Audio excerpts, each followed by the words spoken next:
Good afternoon, or should I say evening, morning. Morning? At any rate, I am the Game Master. Pleased to make your acquaintance. Before we begin, there is something I must tell you.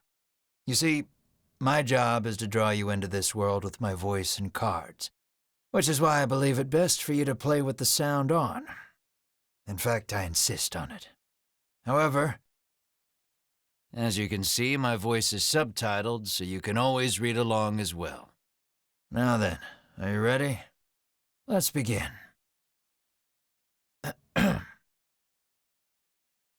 Welcome to Voice of Cards. You are about to take the first steps of your adventure. Through a realm of sword and sorcery you will travel, battling bloodthirsty monsters as you strive to realize your ambitions. I have every faith you will accomplish great things here. I am merely a witness to your exploits. Now then, your departure draws nigh. May your journey be a safe one.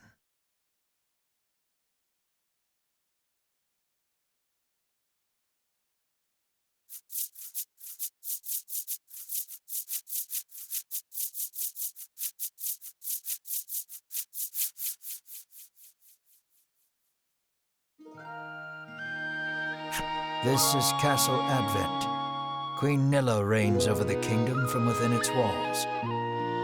3 white-clad adventurers have gathered here at the Queen's summons.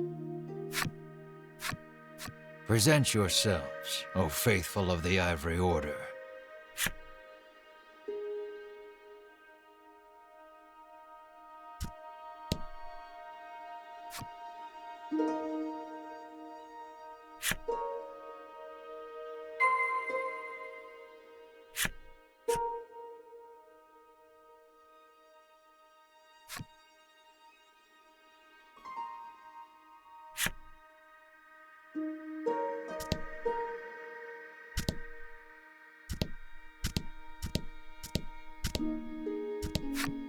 I am one of the guards charged with the castle's protection. I take not a single step from my post. I am one of the guards charged with the castle's protection. None shall pass me without permission. You cannot leave. Present yourself to the Queen at once.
From upon her throne, the Queen regards the adventurers. So you are disciples of the Order. The youngest of the three steps forward. She holds herself with well-born grace. I am Winifred of the Ivory Order, Your Majesty, she says. I lead this fellowship. She bows, glancing to her two companions. In response, the stern-looking one inclines his head and brusquely names himself Berwin.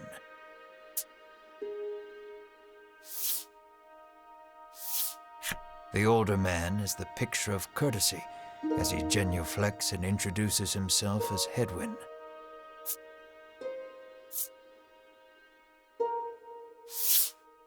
It is these three our story follows today. The Queen acknowledges the fellowship with a nod. In a soft voice, she explains her errand. Someone has stolen the royal treasure. I bid you reclaim it. Under normal circumstances, I would entrust this to my soldiers, but I do not wish to spread thin my forces with the recent monster troubles. It seems the troubled Queen has judged she can entrust this matter to none but the Ivory Order, beloved of the people and unmatchable in battle. It is our honor to serve you, Your Majesty, and thus the quest falls to the Fellowship. Short of any clues that could lead them to the culprit, however, they press the Queen for further information.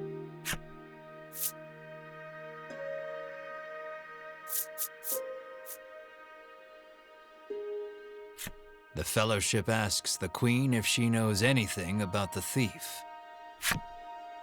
The Queen says witnesses might be found at Nexton.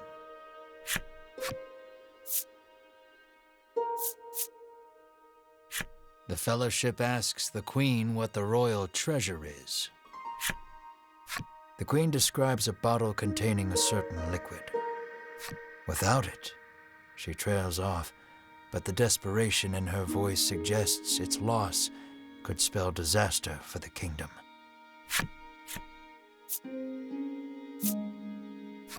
Usually, one would expect recompense for this sort of undertaking. As demanding a reward would go against the tenets of the Ivory Order, you hold your tongue. The Queen, however, has already said she will reward the Fellowship with whatever they desire. It seems the royal treasure is just that important. Pray tarry no longer here. I await news of your success. The Fellowship bows and takes their leave.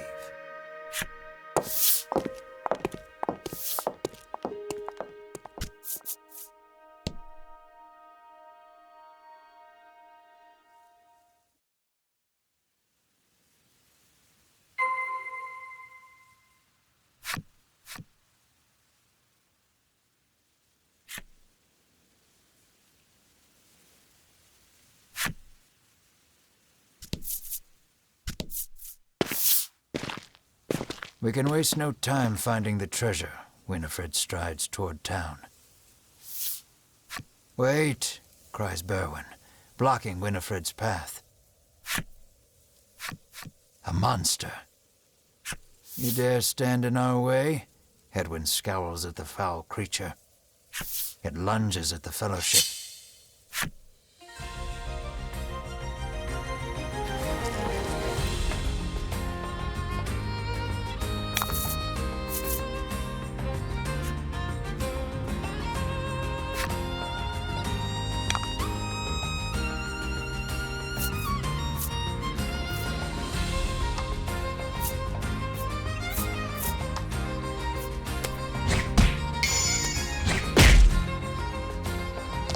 Nice work.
Winifred heaves a disgruntled sigh as she smooths her rumpled garb.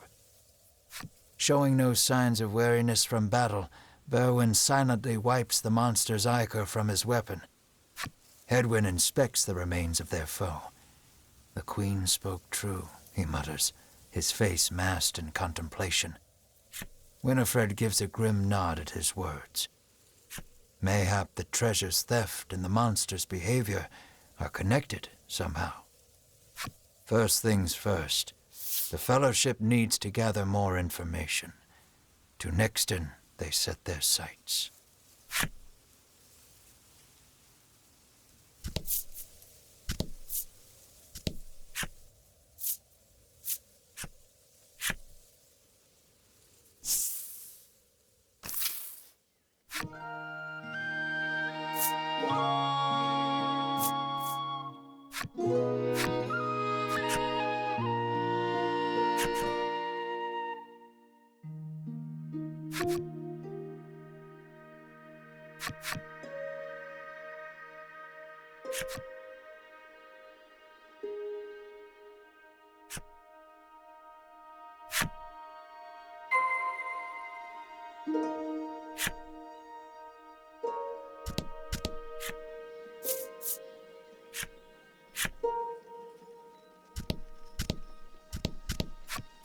How may I help you?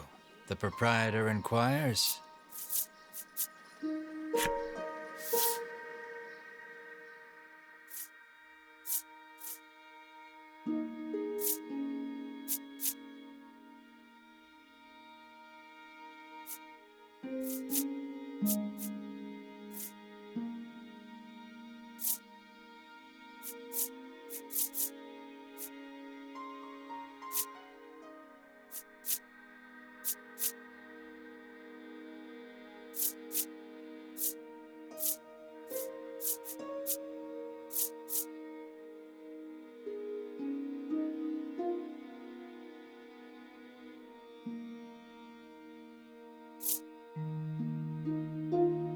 Will that be all?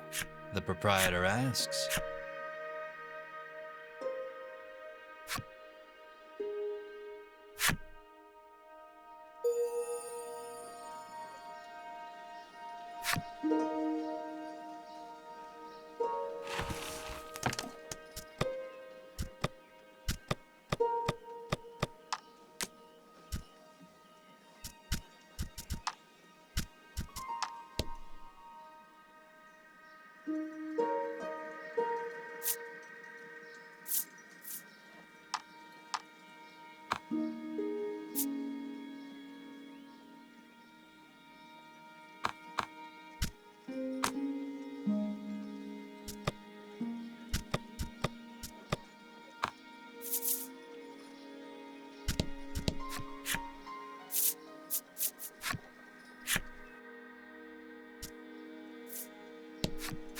I'm too scared to leave town with all those monsters out there, the woman sighs.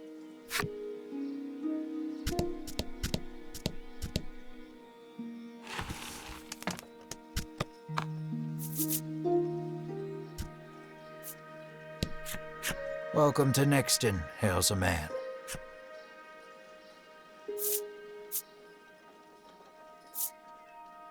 The Fellowship asks if he's heard anything about the theft of the royal treasure. The man's eyes widen. He leans close to Winifred and whispers something in her ear. Welcome to Nixton.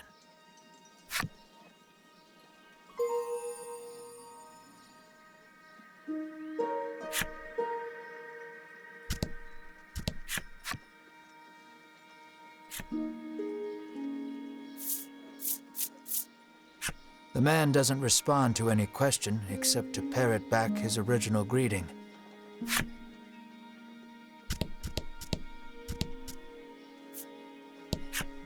The man helpfully advises you take the opportunity to purchase equipment and curatives while you are in town.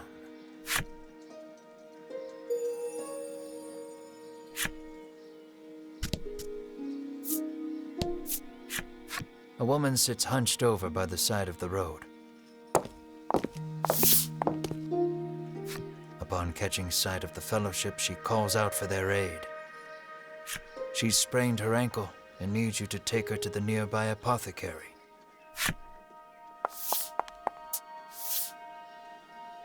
Winifred rushes to her and helps her up.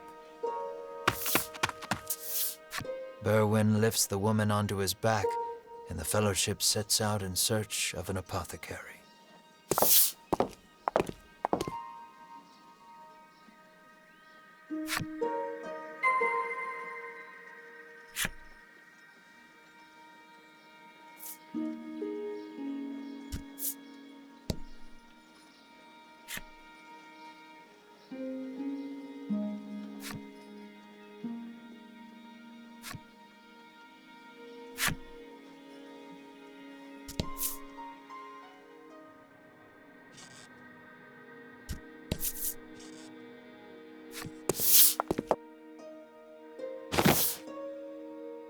You arrive at the apothecary.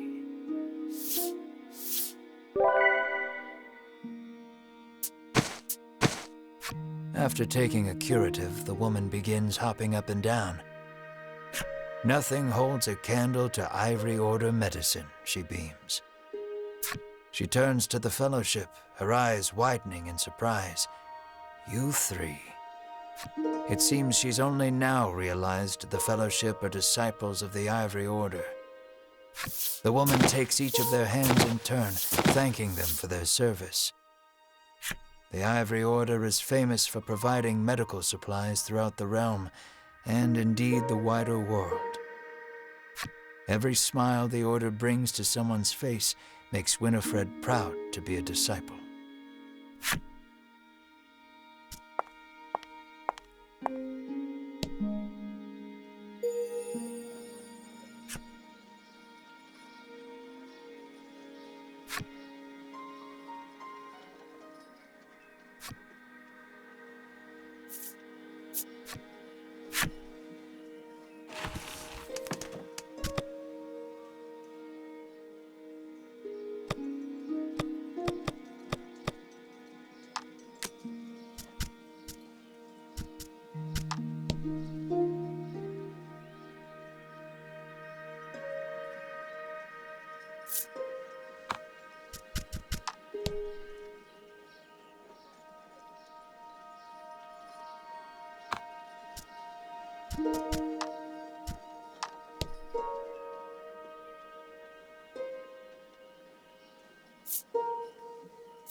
The man claims he saw a suspicious someone leaving the castle grounds carrying what looked to be a medicine bottle.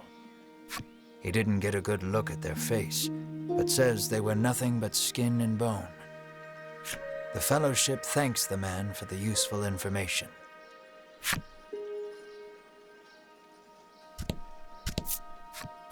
The woman begs the Fellowship for their autographs. She seems to greatly admire the Order. I know there's nothing to worry about with disciples of the Order here, she says, relief flooding her features. Upon asking, the woman says she was attacked by a monster outside of town. A strange creature, she says, nothing but bones, and it clutched a bottle of medicine as if its life depended on it.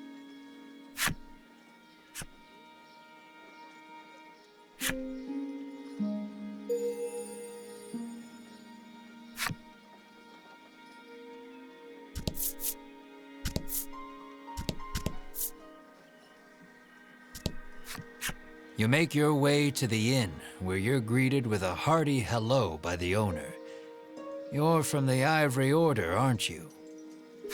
Thanks to a royal decree, you're allowed to stay the night for free, and you're not about to refuse such hospitality.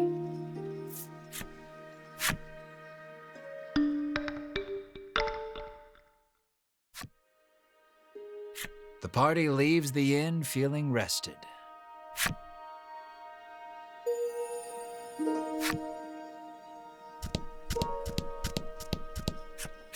How may I help you? The proprietress inquires.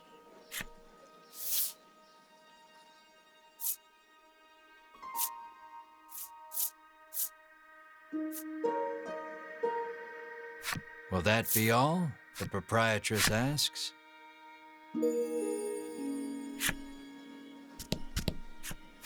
How may I help you?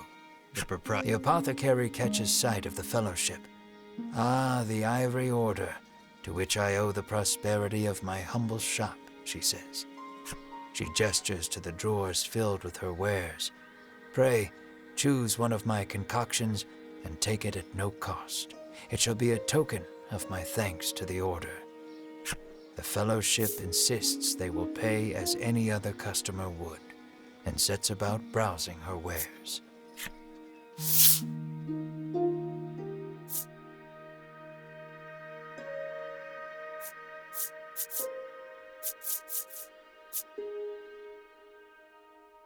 Will that be all? The proprietress asks.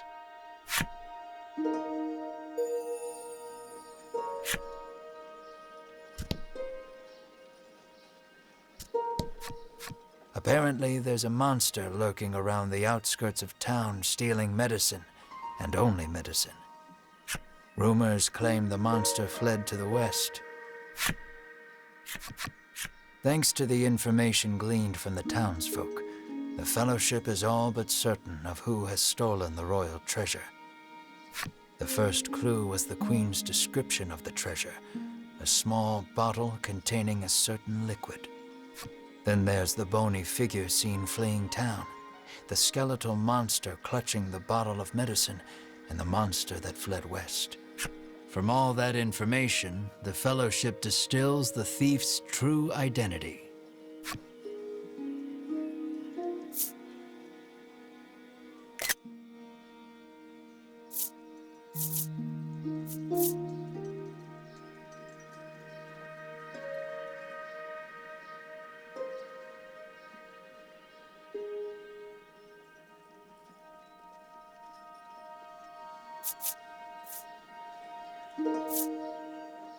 Realization strikes Winifred. I know who our thief is. The monster made of bones, Hedwyn interjects. The one that fled west. Berwin nods in agreement, as if to say, another sage pronouncement from the great and wise Hedwyn. Winifred clears her throat, proclaims that the Fellowship shall head west, out of town, and walks off.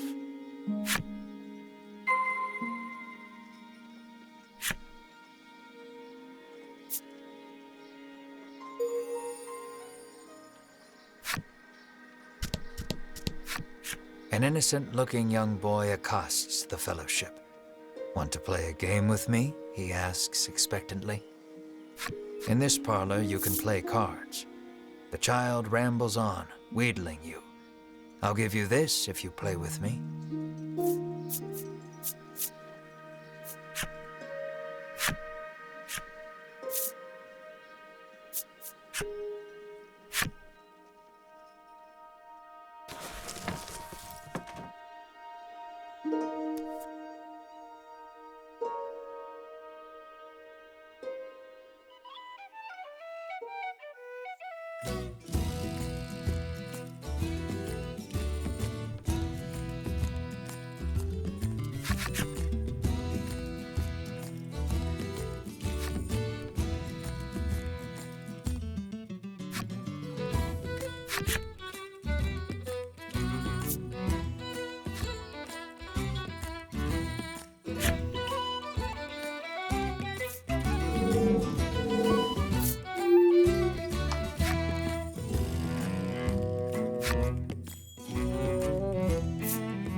Thanks for playing, the boy squeals. He hands over the medicine bottle as promised.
And fight.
bizarre rock appeared.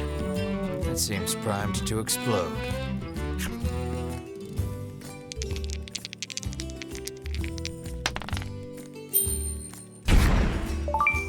The bizarre rock transformed into a gold rock.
The Fellowship moves westward, only to be unnerved by the sight of a human figure moving through the trees.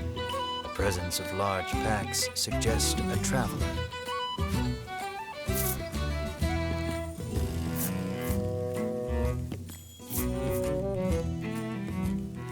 I beg your pardon, but did you catch sight of a monster fleeing west? Winifred inquires. He gives her a puzzled look. There's nothing out there but the sea, he says. That and a cave full of monsters on the opposite shore. I suspect you might find your quarry there. The Fellowship exchange glances and nod as if to say, then that is where we shall go. Alas, they will need a boat to cross the sea. The traveler hoists his packs, suggests the Fellowship speak to the fishermen on the western shore, and takes his leave.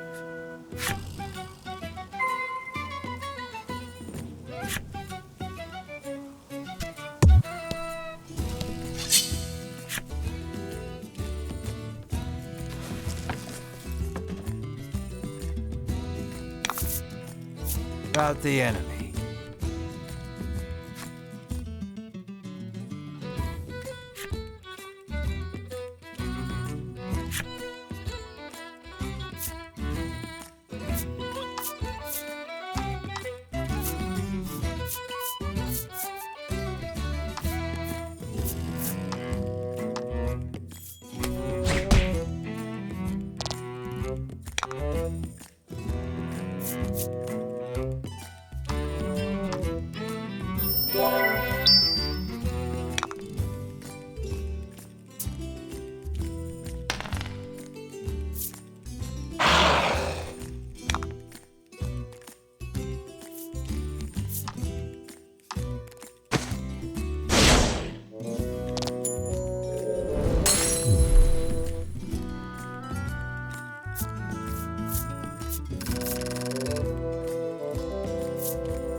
lucky.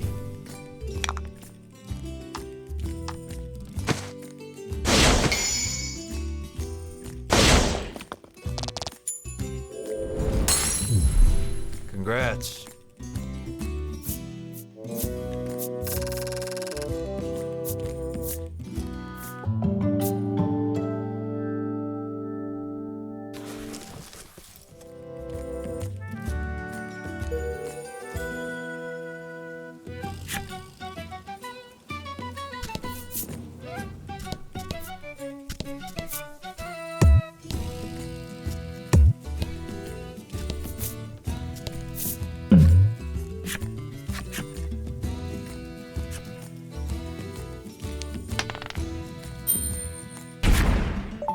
The Bazaar Rock transformed into a treasure rock.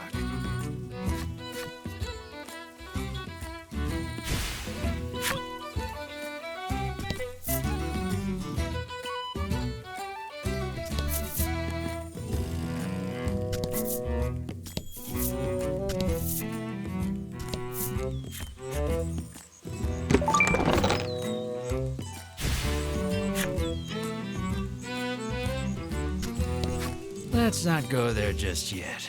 I haven't quite finished the story for that section, you see.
The Bazaar Rock transformed into an Aqua Rock.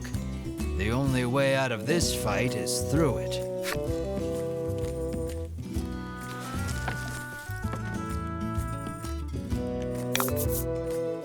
And fight.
About the enemy.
Don't hold back.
The Fellowship comes upon an anchored ship.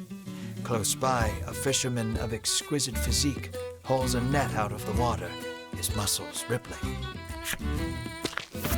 This is no time for lustful reverie.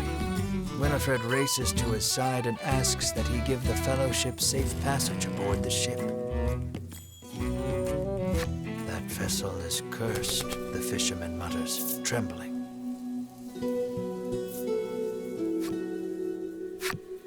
Night after night, it leaves port without a soul aboard, headed I know not where. Come morning, it is once again anchored here. This, to the fisherman's mind, is the result of a curse. His head drops into his hands. With but a single dispeller, I am certain I could lift it and sail away.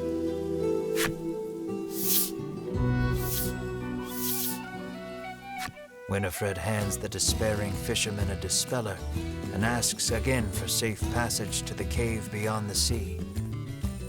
The fisherman snatches up the concoction, so delighted that his pectoral muscles begin twitching. The Fellowship politely ignores this fact. He opens the bottle and proceeds to douse the ship.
you ready to set sail for the cave? The fisherman asks. How will you respond? Let's shove off then.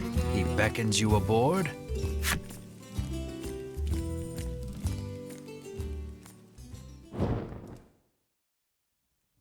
The Fellowship arrives at the mouth of a dank cave, its damp, rocky expanse threatening to swallow them. Monsters could come pouring out at any moment. The fisherman has anchored the ship in the cove. Come back here when you're ready to return to the mainland, he says.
Let's do this.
The door before you is shut quite tightly. It appears to have a keyhole. The simple key may be of use here. The Fellowship slides the simple key into the keyhole and turns it. The lock opens with a thunk.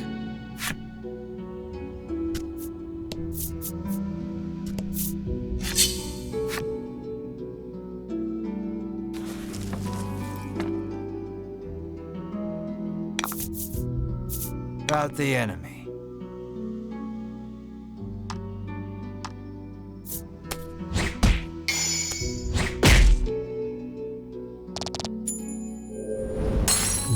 Nice work.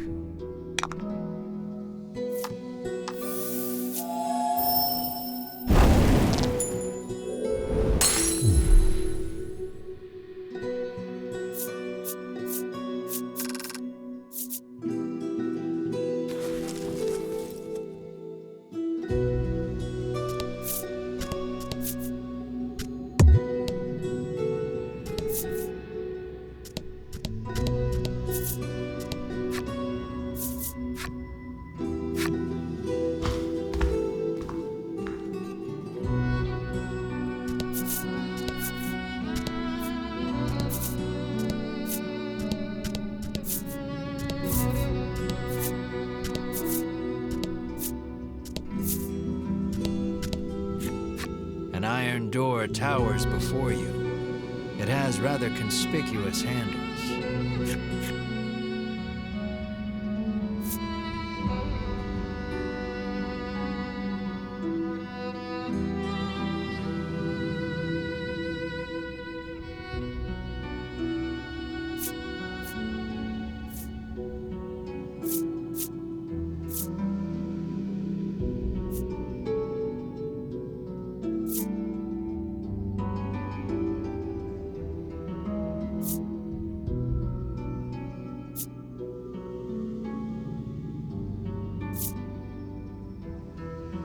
Berwin pulls on the massive handles with all his might.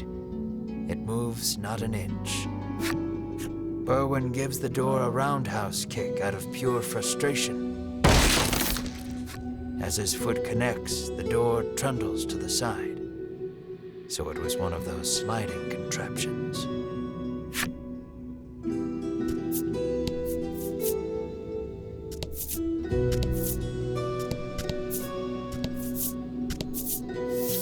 Something leaps out at the Fellowship from the darkness. Winifred deftly parries the attack with her staff. Edwin looks fondly at Winifred, only to have his reverie interrupted by Berwin's cry of, "It's coming back."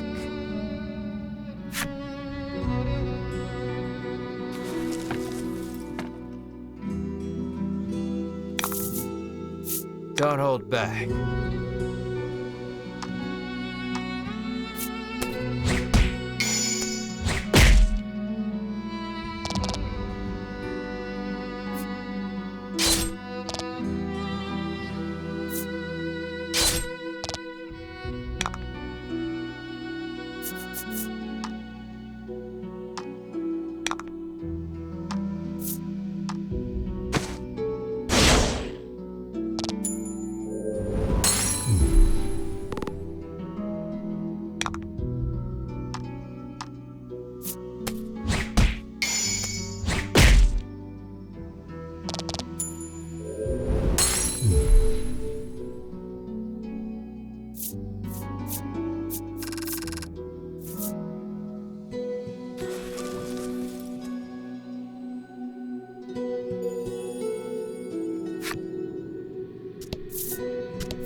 The Fellowship approaches the chest, only for a voice deep as an earthquake to echo through the cavern. "You shall not have it," a voice growls. The Fellowship warily eyes their surroundings as several somethings leap out of the shadows.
That was lucky.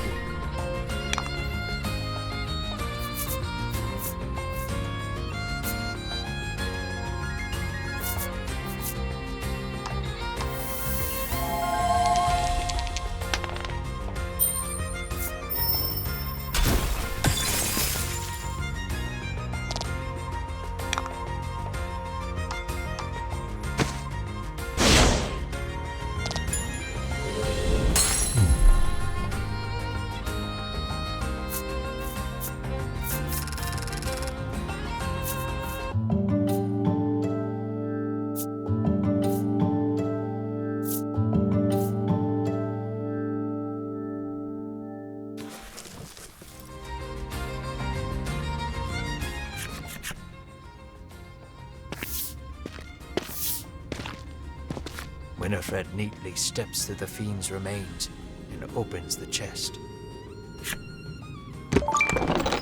Inside is what appears for all the world to be an ordinary medicine bottle. At last, the royal treasure is in safe hands once more, Edwin sighs. Winifred and Berwin nod in agreement.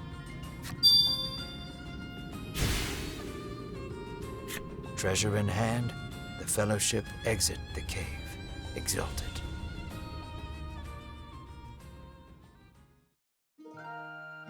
In time, the Fellowship find themselves before the Queen once more. They offer her the retrieved treasure. As reward for the arduous task of returning our prized possession, I bid you name anything you desire, she proclaims. She is positively beaming and seems prepared to shower the Fellowship with riches, whether they demand them or not. But at that moment, a massive roar, the likes of which had never been heard before, shakes the entire castle. As the roar recedes, one of the royal guard, pale as a sheet, bursts into the royal hall. He struggles to gather his breath. Just now, over the castle, a dragon, he pants to Queen Nilla. A dragon. So the great evil has returned. Queen Nilla turns her gaze to the sky, dumbfounded. So the monster troubles are connected, Edwin says so under his breath, so the Queen does not hear. A profound silence settles over the royal hall. The Fellowship stand tall, unflinching, as though they know what must be done in the face of such a crisis.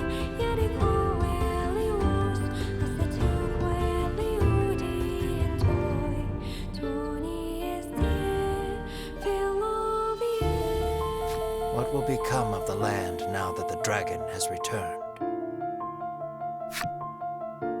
I'm afraid that will have to wait. We're all out of time for this portion of the adventure. Don't you worry. We'll continue the tale another time. I look forward to our next session. Until then, I bid you good day. Farewell, friend.